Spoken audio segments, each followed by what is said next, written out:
दोस्तों नमस्कार। अजीत अंजुम की इस तस्वीर के साथ मैं कुछ सवाल रखना चाहता हूँ। अगर एक पत्रकार बीजेपी से सवाल पूछता है, गोदी मीडिया पत्रकारों से सवाल पूछता है तो वो अच्छा हो जाता है, उसकी खबरों को फॉरवर्ड किया जाता है, उसके ट्वीट्स को फॉरवर्ड किया जाता है। लेकिन अगर इसका उल्टा हो जाए, वही पत्रकार आपसे सवाल पूछ ले, विपक्ष से सवाल पूछ ले, तो वो पत्रकार बुरा बन जाता है, उसे ब्लॉक कर दिया जाता है। ये हाल है इस देश के अंदर पत्रकारों का। पत्रकारों को पार्टी के हिसाब से देखा जाता है।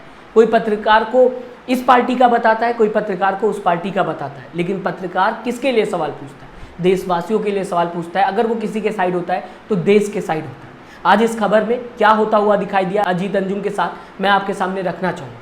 दरअसल अगर बात की जाए, कोलकाता के अंदर एक खबर सामने आई जहाँ पे 31 साल की महिला डॉक्टर के साथ बलात्कार किया गया, जिसके देखने के बाद हर कोई बंगाल सरकार से सवाल पूछ रहा है इस खबर पे कि आखिरकार बंगाल सरकार का स्टैंड क्या है इस पूरी घटना को लेकर, और लगातार सवाल होते हुए नजर आ रहे हैं। इस बीच अजीत अंजुम ने भी वीडियो शेयर करते हुए परिजनों की उस महिला डॉक्टर के सवाल पूछा टीएमसी की हर एक महिला नेता से।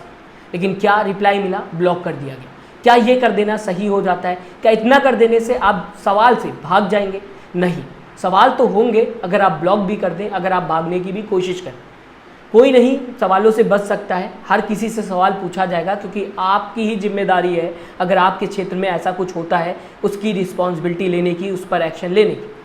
सबसे पहले मैं आपके सामने दोस्तों अजीत अंजुम का ये पहला ट्वीट लाना चाहूँगा, जहाँ पे अजीत अंजुम लिखते हुए दिखाई दे रहे हैं इस इंसिडेंट के बारे में, और साथ ही साथ सीएम से लेकर हर एक महिला मंत्री से सवाल पूछा। सबसे पहला ट्वीट आपकी स्क्रीन के सामने अजीत अंजुम का ये पहला ट्वीट है दोस्तों, जहाँ पे ममता बनर्जी से लेकर बाकी बड़े नेताओं को, महिला नेताओं की अगर मैं बात करूँ, टैग किया है और नीचे लिखा है, क्या इस परिवार की तकलीफ को महसूस कर रहे हैं आप लोग? क्या आप लोगों को इस परिवार के पास अब तक जाना नहीं चाहिए था? क्या आपके राज्य में एक बेटी के साथ बर्बरता, रेप और हत्या के बाद इसके परिवार को यूं बिलखना पड़ेगा? लानत है आप सभी पर। कोई हक नहीं आप लोगों को किसी दूसरे राज्य में हुई रेप की घटना पर बोलने का। इस वीडियो को गौर से देखिए, सुनिए, इस दर्द को महसूस कीजिए और तय कीजिए कि आप लोगों को अब तक क्या करना चाहिए था। लल्लन टॉप की वीडियो इसी ट्वीट में अजीत अंजुम ने अटैच कर रखी है, जहां पर परिवार वालों का बयान सामने आया है, इस पूरी घटना को लेकर उनका दर्द सामने आया है। अजीत अंजुम ने इसी वीडियो के आधार पर सवाल पूछा है ममता बनर्जी से और बाकी महिला नेताओं से कि आपको अगर इनका दर्द महसूस हो रहा है तो अब तक आपको कुछ ना कुछ एक्शन ले लेना चाहिए था। एक्शन लिया गया इस ट्वीट के बाद, लेकिन क्या लिया गया अब आगे आपको ट्वीट में पढ़ के बताऊंगा। ट्वीट समझिए आप, अजीत अंजुम बताने की कोशिश कर रहे हैं कि उल्टा अजीत अंजुम को ब्लॉक कर दिया गया। ये है रिप्लाई आपके सामने। ट्वीट अजीत अंजुम क्या लिखते हुए दोस्तों दिखाई दे। बंगाल की डॉक्टर बिटिया के साथ हुई दरिंदगी पर एक सवाल के साथ टैग किया था, महुआ मोहित्रा ने मुझे ब्लॉक कर दिया। वाह मैडम वाह, आप हर रोज मोदी की सत्ता से तीखे तेवर के साथ सवाल पूछती हैं, और हमने आपकी सत्ता से एक सवाल पूछ दिया तो आपने तुरंत ब्लॉक कर दिया। आप एक सवाल नहीं सुन सकती, आपको सिर्फ पूछना आता है। अभिव्यक्ता की आज़ादी पर सिर्फ प्रवचन देना आता है। आपके राज्य में एक बेटी के साथ दरिंदगी हुई और आपसे कोई सवाल भी ना पूछे, चलिए कोई बात नहीं, तभी लोग कहते हैं हिपोक्रेसी की भी हद होती है।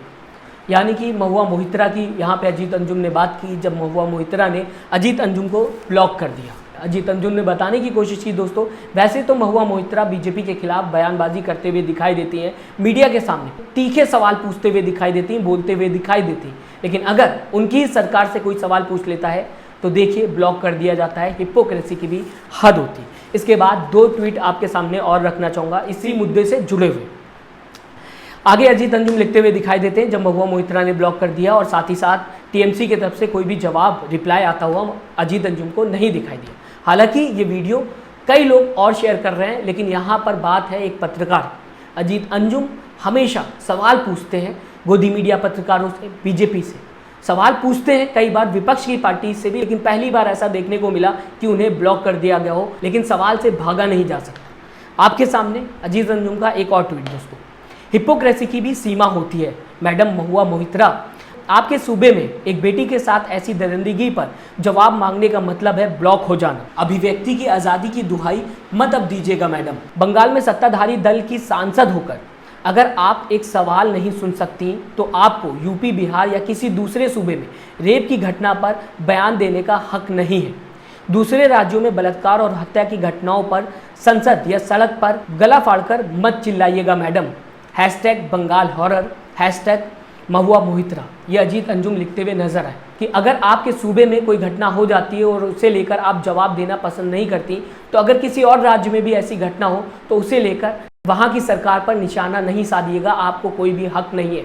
इसके बाद आखिरी ट्वीट आपके सामने दोस्तों मैं लाना चाहूँगा, आखिरी ट्वीट आपके सामने रखना चाहूँगा जहाँ पे अजीत अंजुम दोस्तों लिखते हुए दिखाई दे रहे हैं। हालांकि कई और ट्वीट होते हुए दिखाई दिए, रीट्वीट भी करते हुए अजीत अंजुम कई दिखाई दिए इसी मुद्दे को लेकर, इसी मामले को लेकर, लेकिन कुछ ही हाईलाइट्स मैं आपके सामने रखना चाहूँगा। महुआ मोहित्रा को इस वीडियो के साथ टैग करके कुछ लिखा था, नतीजा ये हुआ कि संसद में दहाड़ने वाली मैडम ने मुझे ब्लॉक कर दिया। कितनी संवेदनशील है पता नहीं, असहनशील है इसका सबूत तो दे ही दिया। हालांकि अगर दरिंदगी की शिकार हुई डॉक्टर बिटिया के परिजनों के इस तकलीफ को समझती तो शर्मिंदा होती, ना कि मुझे ब्लॉक करती।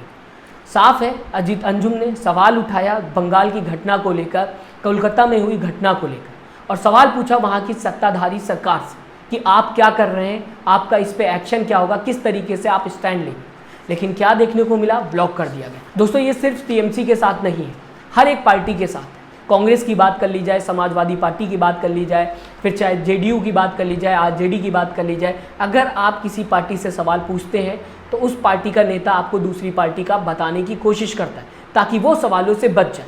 ऐसा पहली बार देखने को नहीं मिला। इस वजह से ये खबर मैंने आपके सामने रखने की कोशिश की कि पत्रकार देश की जनता के लिए सवाल पूछता है, उसका काम है, उसकी ड्यूटी है सवाल पूछना। लेकिन जब भी किसी पार्टी से सवाल पूछा जाता है तो पत्रकार को दूसरी पार्टी का बताने की कोशिश की जाती है। क्या ये कर देने से आप सवालों से भाग जाएंगे और क्या पत्रकारों को दूसरी पार्टी का बताना सही हो जाता है? दोस्तों कुछ ही पत्रकार हैं जो ईमानदारी से अपना काम कर रहे हैं, जो किसी भी पार्टी के साइड नहीं झुके हैं, जो देश के लिए अपना काम कर रहे हैं, लेकिन उन्हें भी ब्लॉक कर देना, उनके ऊपर भी सवाल उठाना क्या सही है? मैं चाहूँगा अपनी राय ज़रूर दीजिएगा। साथ ही साथ चैनल को सब्सक्राइब और वीडियो को लाइक करना ना भूलिएगा। अपना ख्याल रखिएगा। नमस्कार।